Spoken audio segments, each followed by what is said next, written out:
Shalom anak-anak semuanya. Salam, Bu. Selamat pagi semuanya. Ibu mau tanya deh, kalian hari ini sehat atau tidak sehat atau apa yang kalian rasakan hari ini? Puji Tuhan sehat, Bu.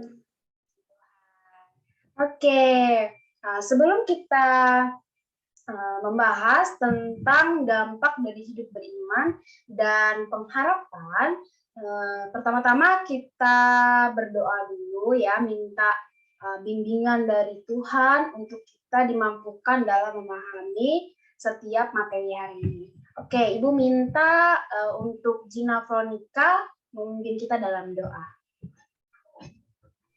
Baik, saya akan berdoa. Mari kita bersatu di dalam doa. Ya Allah Bapa kami yang ada di surga, tidak henti-hentinya kami mengucap syukur dan berterima kasih kepadamu atas penyertaan-Mu hari lepas hari kepada kami. Dan sekarang tiba saatnya kami ingin memulai pembelajaran kami. Kiranya Engkau memberkati pembelajaran kami ini dari awal, pertengahan, hingga berakhirnya nanti. Terima kasih ya Tuhan. Haleluya. Amin. Amin. Terima kasih Gina Veronica. Sama-sama. Anak-anak semuanya, ayat yang kita pakai pada hari ini itu terambil dari Daniel pasal 3 ayat yang ke-16 sampai 17, lalu ada Yakobus pasal 1 ayat 2 sampai 8, lalu juga ada Yakobus pasal 2 ayat 14 sampai 17, dan ada 1 Petrus ayat 1 pasal 1 ayat 21. Oke.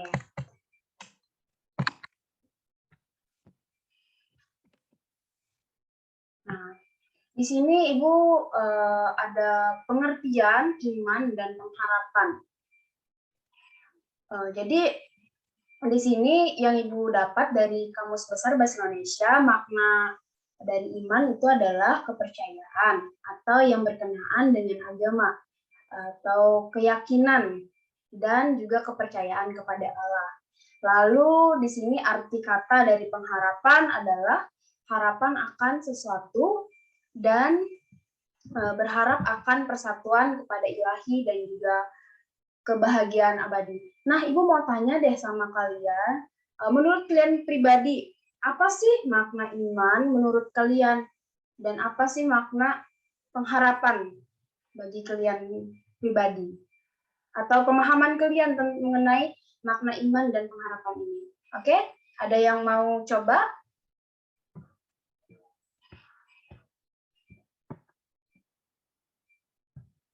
Halo? Baik, Bu, saya akan mencoba menjawab. Oke, ya Gina, silahkan. Beriman dan pengharapan artinya percaya pada janji-janji Allah bagi umatnya, memiliki kerinduan untuk mempelajari serta memahami kehendaknya dalam hidup manusia, taat pada kehendaknya serta menyerahkan hidup sepenuhnya dalam kedaulatan Allah. Itu, Bu. Oke, terima kasih. Sangat berarti iman dan pengharapan itu sangat penting ya. Berarti tidak bisa lepas dari kita. Berarti seperti itu ya, Gina. Oke, Ibu akan lanjut lagi kepada materi kita. Nah, di sini untuk kita memahami sebuah makna iman dan pengharapan, Ibu coba deh kalian amati sebuah gambar perahu dan dua buah dayung berikut. Setelah itu kalian sebutkan apa fungsi dari dua buah dayung dan apa sih yang kalian apa yang terlintas di pikiran kalian saat melihat perahu dan kedua dayung ini? Ada yang mau mencoba?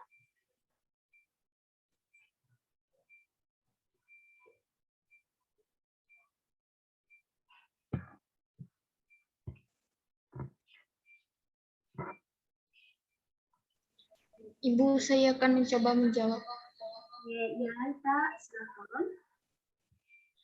Fungsi dari dua buah dayung tersebut yaitu untuk mendayung, misalnya kita mau menyeberang dari sebelah sungai, mau ke seberang sungai sana, fungsinya dayung ini itu untuk mendayung supaya kita bisa sampai ke tujuan di seberang sungai.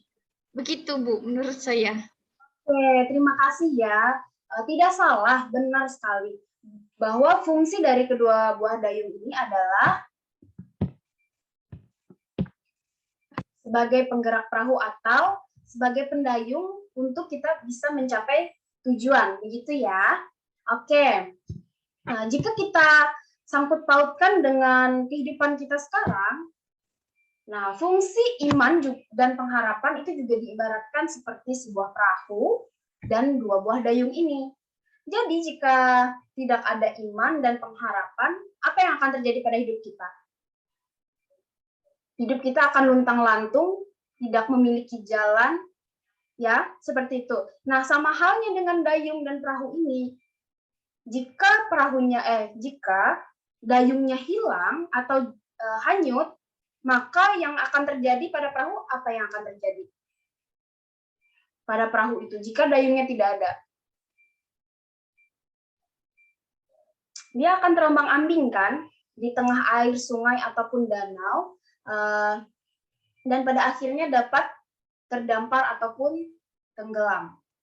Nah, begitu juga dengan kehidupan. Jika kita tidak memiliki iman dan pengharapan, maka hidupmu atau hidup ibu itu akan tidak memiliki tujuan. Kita akan terombang-ambing seperti halnya perahu yang terombang-ambing saat dayungnya tidak ada. Kita akan mudah kebingungan, habis itu kita memiliki keraguan, lalu kita juga akan mengikuti berbagai pergaulan bebas seperti itu ya. Kita bisa ngikutin teman kita begini, misalkan kelakuan teman kita nakal ataupun menyimpang, kita akan mengikuti karena kita terombang-ambing, karena kita tidak memiliki iman dan pengharapan. Seperti itu ya. Baik, kita akan lanjut ya. Nah, oke, di sini Ibu minta dong untuk Ita membaca di bagian iman.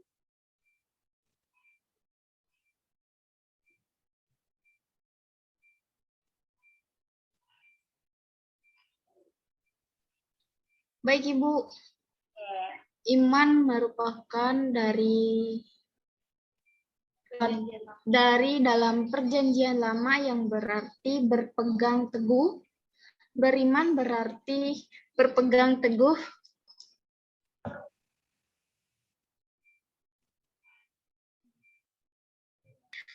pada keyakinan yang dimiliki akan suatu hal karena hal itu dapat dipercaya dan diandalkan. Beriman berarti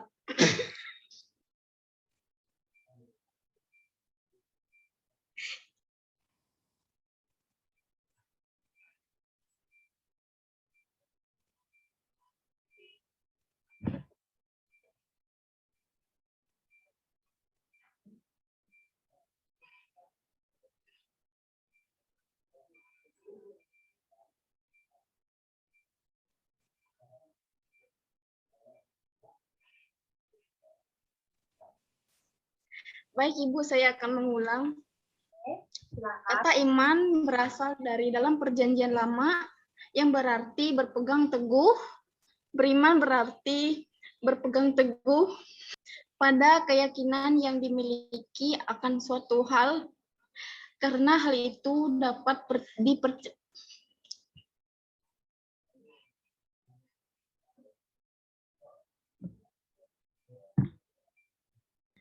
kepada Allah yang telah menyatakan diri di dalam Yesus. Baik, itu iman di dalam perjanjian lama yang berarti berpegang teguh ya terhadap keyakinan, atau beriman itu seperti berpegang teguh pada keyakinan yang dimiliki. Lalu beriman juga berarti percaya kepada Allah yang telah menyatakan diri di dalam Yesus Kristus. Oke, itu di bagian iman. Coba Gina membaca di bagian atau pendapat dari Nifrik dan Bolan. Silahkan Gina Veronica bisa membacakan untuk kita.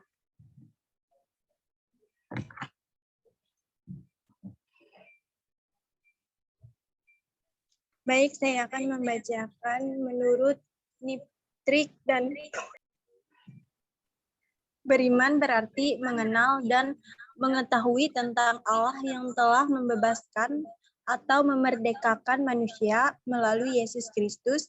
Beriman berarti mengakui kekuasaan Allah dalam firman-Nya.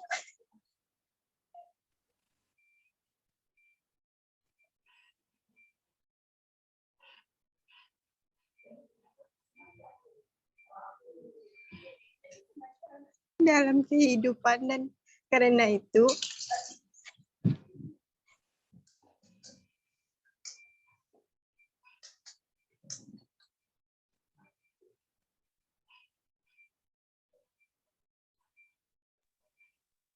kamu terpanggil untuk bersaksi tentang firman Allah melalui pikiran, perkataan, dan perbuatan. Pengharapan juga tidak terlepas dari iman kepada Tuhan. Iman membangkitkan pengharapan sekaligus mendorong seseorang untuk mewujudkan pengharapannya itu dalam pikiran, perkataan, dan perbuatan. Pengharapan merupakan suatu keinginan akan sesuatu yang baik atau suatu tujuan. Oke, terima kasih untuk Gina Veronica yang telah membacakan untuk kita. Jadi di sini beriman itu berarti mengenal ya, mengenal dan mengetahui. Mengetahui tentang apa? Tentang Allah yang telah membebaskan atau memerdekakan manusia melalui Yesus Kristus. Dan juga di sini beriman itu juga berarti mengakui. Mengakui tentang apa? Tentang kekuasaan Allah dan juga firman-Nya dalam kehidupan. Lalu kita pun terpanggil atau kita dipanggil untuk bersaksi mengenai firman Allah melalui pikiran, perkataan, maupun perbuatan. Jadi, menurut kalian, apa sih mengapa kita harus bersaksi tentang firman Allah itu melalui pikiran, perkataan, dan perbuatan? Ada yang bisa memberikan pendapat mengenai tiga hal ini?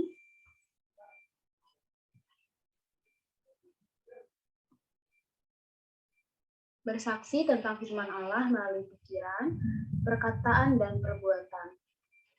Adakah yang bisa memberi pendapat mengenai hal ini?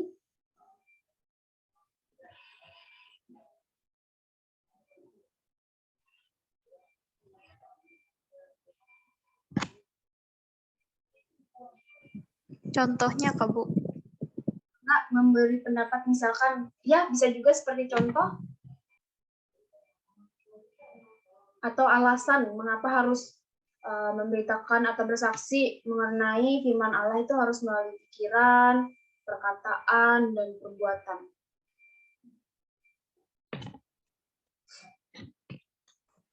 Kalau menurut saya, Bu, karena dengan perbuatan yang sering dilihat orang dari kita itu dari tingkah laku, perkataan, dan itu yang paling banyak dilihat orang. Jadi ketika kita menjadi teladan di dalam perkataan dan perbuatan, disitulah orang bisa melihat bagaimana kita mencerminkan pribadi Kristus, sehingga dari situ juga kita sudah bisa membawa berita keselamatan tentang Kristus, kebenaran tentang Kristus. Seperti itu, Bu. Oke, terima kasih. Ini Lianti ya? Ya, Bu. Betul ya, jadi ketiga hal ini itu sangat penting saat kita memberitakan atau bersaksi mengenai firman Allah. Nah, jika perbuatan pasti sudah mencerminkan dari perkataan. Perkataan pasti sudah mencermini pikiran.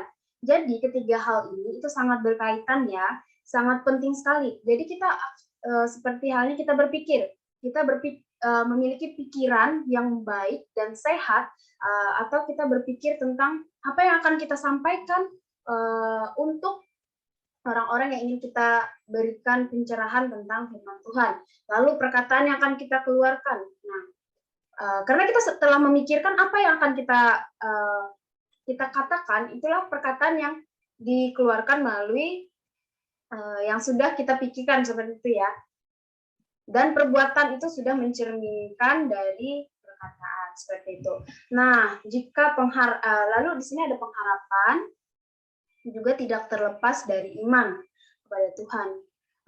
Di sini iman itu merupakan pendorong seseorang untuk dapat mewujudkan suatu pengharapan di dalam pikiran, perkataan, dan perbuatan. Nah, karena seseorang tadi sudah memiliki pengharapan, otomatis dia memiliki pikiran yang sehat, perkataan yang baik, perbuatan yang mencerminkan perkataan yang sudah dia keluarkan. Seperti itu. Nah, sampai di sini ada yang ingin ditanyakan mengenai iman dan pengharapan. Mungkin ada yang belum jelas mengenai kedua hal ini. Sudah jelas, Bu. Oke, baik. Kita akan lanjut ya. Nah, di sini ada dampak hidup beriman dan berpengharapan. Bagaimana iman dan pengharapan itu dapat bertumbuh? Nah, yang pertama, Ibu minta Gina untuk membacanya.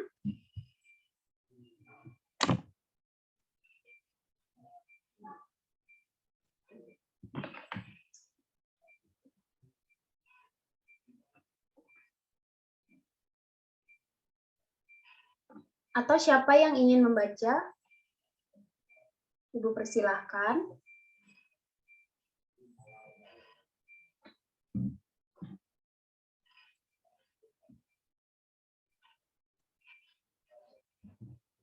Baca yang di slide, Kak, Bu.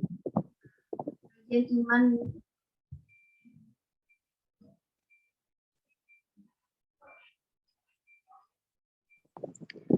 Iman dan pengharapan tidak secara otomatis bertumbuh, laksana tumbuhan.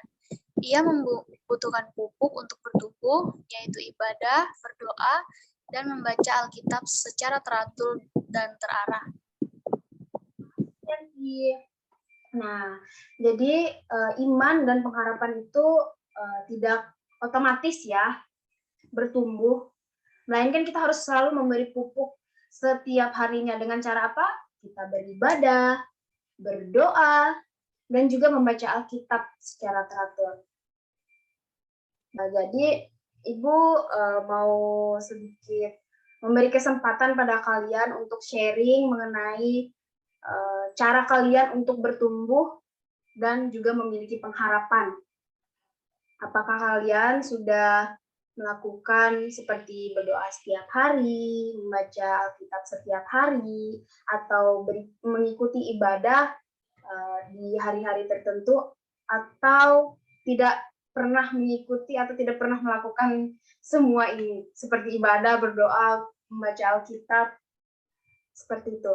Ada yang mau sedikit bercerita atau sharing ya di pertemuan kali ini? Ada?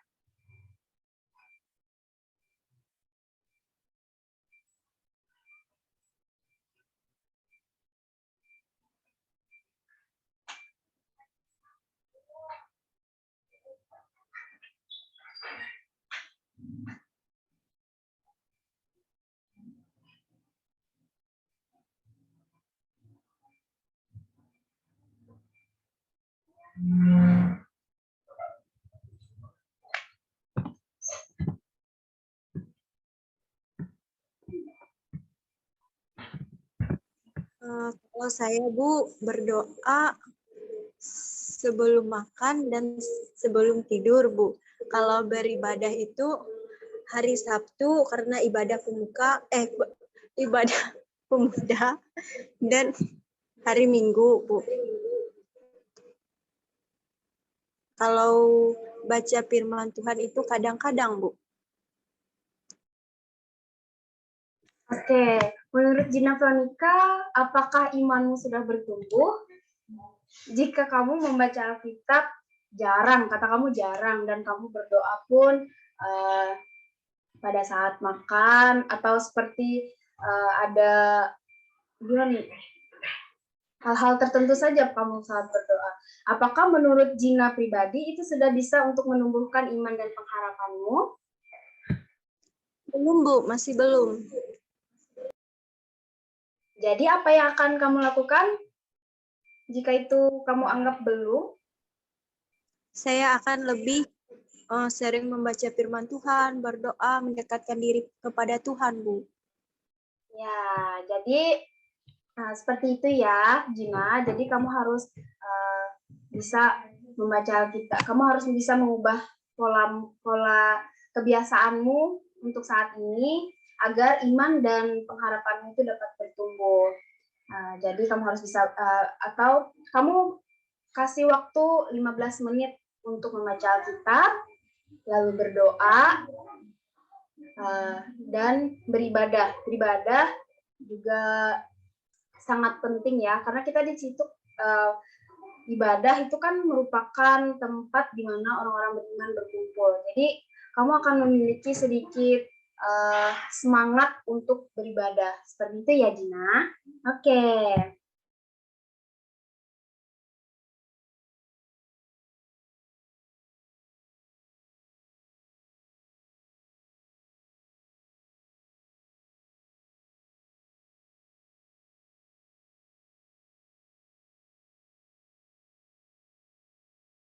Oke, ini Ibu minta Ibu minta dari kalian untuk membaca di bagian poin kedua.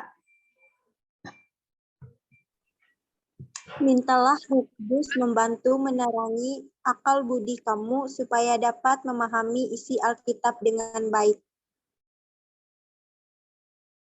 Nah, jadi berdoa itu sangat penting ya, Gina. Tadi kamu bilang kalau kita mau membaca Alkitab, kita berdoa terlebih dahulu, minta Roh Kudus untuk membantu menerangi akal budi kamu supaya dapat memahami setiap firman Tuhan. Oke.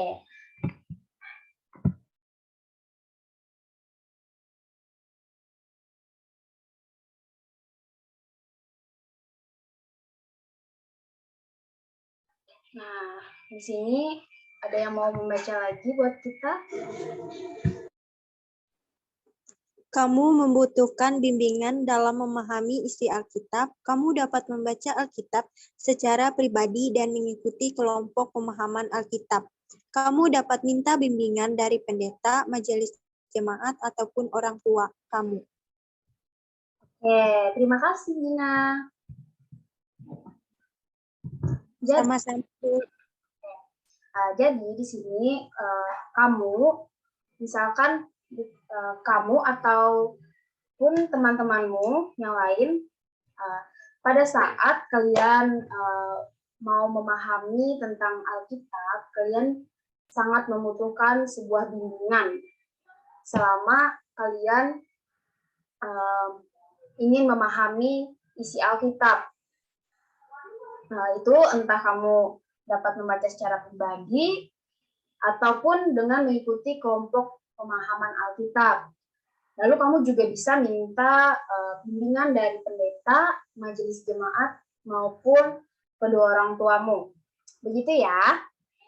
Sampai di sini ada yang ingin ditanyakan?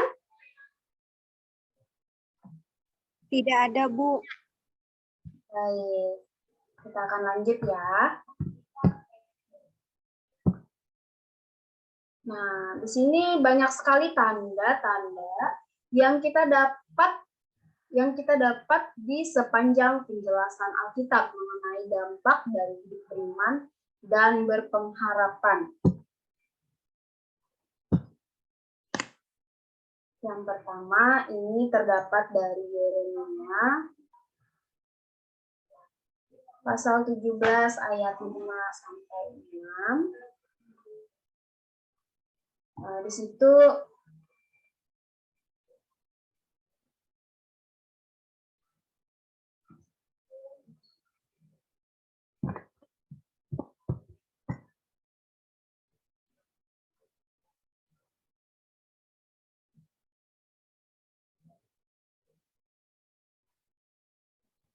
Baik,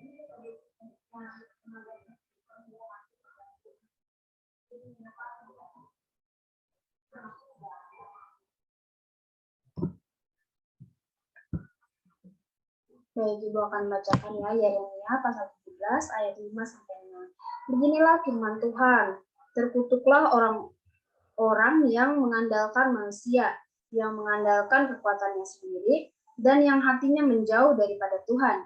Ia akan seperti semak bulus di padang belantara. Ia tidak akan mengalami datangnya keadaan baik, ia akan tinggal di tanah angus, di padang gurun, di negeri padang asin yang tidak berpenduduk. Jadi, Tuhan itu sebenarnya meminta kita untuk tidak mengandalkan diri sendiri, tetapi mengandalkan Tuhan. Nah, sangat jelas ya dalam ayat ini kita tidak boleh mengandalkan diri kita sendiri ataupun mengandalkan manusia untuk atau seperti memiliki pengharapan pada diri sendiri atau kepada manusia lainnya. Tapi kita harus memiliki pengharapan kepada Tuhan. Seperti itu ya.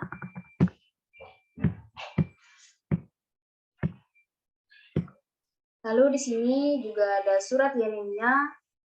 Nabi Yeremia itu menulis, diberkatilah orang yang mengandalkan Tuhan, yang menaruh harapannya pada Tuhan. Ia akan seperti pohon yang ditanam di tepi air, yang merambatkan akar-akarnya ke tepi batang air, dan yang tidak mengalami datangnya panas terik, yang daunnya tetap hijau, yang tidak khawatir dalam tahun kering, dan yang tidak berhenti menghasilkan buah. Sangat jelas ya, Nabi Yeremia menuliskan bahwa orang-orang yang mengandalkan Tuhan itu akan senantiasa diberkati karena sudah mengandalkan Tuhan tadi, dan mereka diberkati. Mereka tidak akan memikirkan apa yang akan terjadi di hari esok. Mereka tidak akan khawatir apa yang akan mereka makan. Namun mereka akan semakin hari mereka akan semakin bertumbuh. Begitu ya. Ya, Bu. Jadi Nabi Yesaya juga menulis, tetapi orang-orang yang menanti-nantikan Tuhan mendapat kekuatan baru. Mereka seumpama Raja Wali yang naik terbang dengan kekuatan sayapnya. Mereka berlari dan tidak menjadi lesu. Mereka berjalan dan tidak menjadi lelah. Orang yang berharap kepada Tuhan tidak akan ditelantarkan, sebab Dialah Bapa kita, pencipta, pemelihara, dan penyelamat kita. Apakah yang dijanjikan Tuhan kepada orang-orang yang berharap kepada-Nya? Ini terdapat di Roma, pasalnya yang kelima,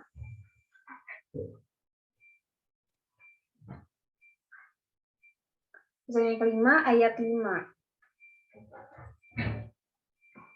Yang berbunyi demikian, dan pengharapan tidak mengecewakan, karena kasih Allah telah dicurahkan di dalam hati kita oleh Roh Kudus yang telah dikaruniakan kepada kita.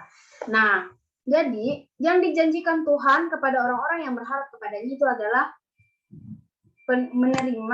tidak akan menerima kekecewaan, melainkan sukacita. Begitu ya.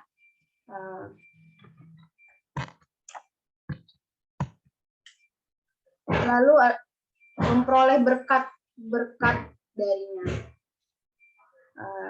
Jadi Tuhan juga menjanjikan bahwa orang-orang yang berharap kepadanya itu akan memperoleh berkat-berkatnya senantiasa. Nah,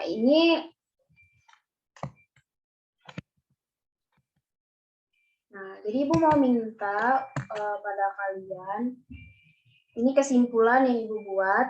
Itu adapun salah satu ciri manusia yang dipanggil untuk menjadi murid Tuhan Yesus adalah beriman dan berpengharapan.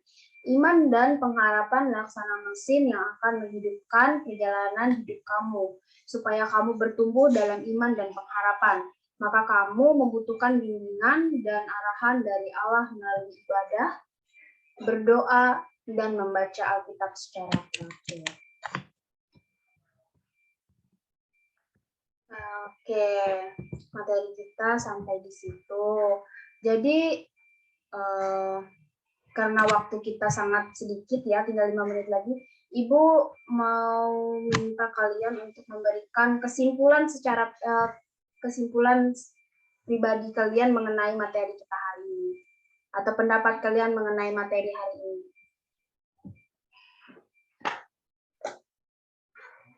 Salah Jin, lah ganti Ja. Dapatkah kalian memberikan kesimpulan mengenai materi hari ini? Kesimpulan singkat saja ya.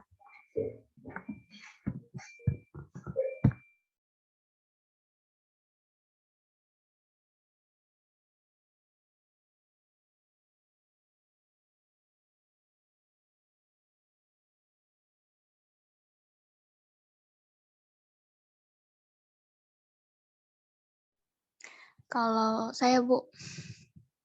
Yanti, silakan. Ya, dari yang saya dapat dari pembelajaran hari ini, bahwa iman dan pengharapan itu seperti amplop dan perangko, yang dimana ketika kita memiliki pengharapan, tentu harus ada iman di dalamnya. Ketika kita ingin, maksud saya ketika kita berpengharapan terhadap sesuatu, tentu kita harus memiliki iman yang kuat juga di dalamnya. Nah, dalam iman ini sendiri tentu saja nggak hanya otomatis kita dapat seperti yang Ibu jelaskan tadi, tetapi harus dipupuk seperti tumbuhan, dan pupuknya itu seperti ibadah, rajin berdoa, baca firman, dan lain sebagainya. Itu, Bu. Oke, terima kasih Yanti. Oke, buat yang... Oke, Gina, silahkan. Kalau menurut saya, Bu, iman dan pengharapan merupakan hal yang sangat penting dalam hidup manusia, karena tanpa iman, maka manusia tidak akan mempunyai pengharapan. Harapan inilah yang akan membuat manusia bertambah, menanggung segala macam penderitaan dan kesulitan hidup, karena berharap akan kehidupan kekal di surga. Oke, terima kasih Gina Veronica. Bagaimana dengan Ita?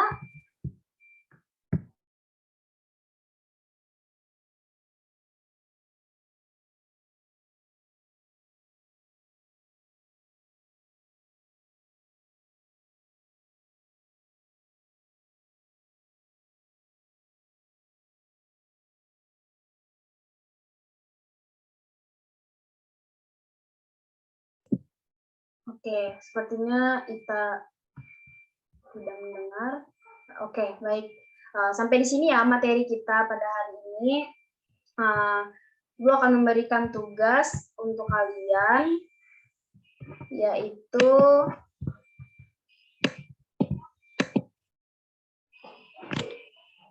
kalian buatlah atau perlihatkanlah tulisanmu mengenai tokoh Alkitab yang menjadi panutanmu dalam hal beriman dan berpengharapan, serta apa alasan memilih tokoh tersebut. Bandingkan dengan pendapat temanmu dan carilah kesamaan dan perbedaan di antara kalian tentang tokoh-tokoh Alkitab yang menjadi panutan kalian. Oke, itu ya tugas kalian untuk dikumpul minggu depan. Oke, untuk materi kita sudah selesai. Ibu minta untuk Lianti mengakhiri pembelajaran hari ini. Menutup kita dalam doa. Baik teman-teman, sebelum mengakhiri pembelajaran kita, mari kita berdoa. Bapa yang baik, terima kasih Tuhan, kami berkat pertolongan Tuhan, kami sudah menyelesaikan pembelajaran kami. Biarlah apa yang sudah disampaikan oleh guru kami dapat kami mengerti dan kami pahami. Berkati guru kami dan juga berkati kami dalam aktivitas kami selanjutnya. Terima kasih Tuhan. Haleluya. Amin. Oke, terima kasih anak-anak semuanya. Sampai berjumpa minggu depan ya. Baik, Ibu.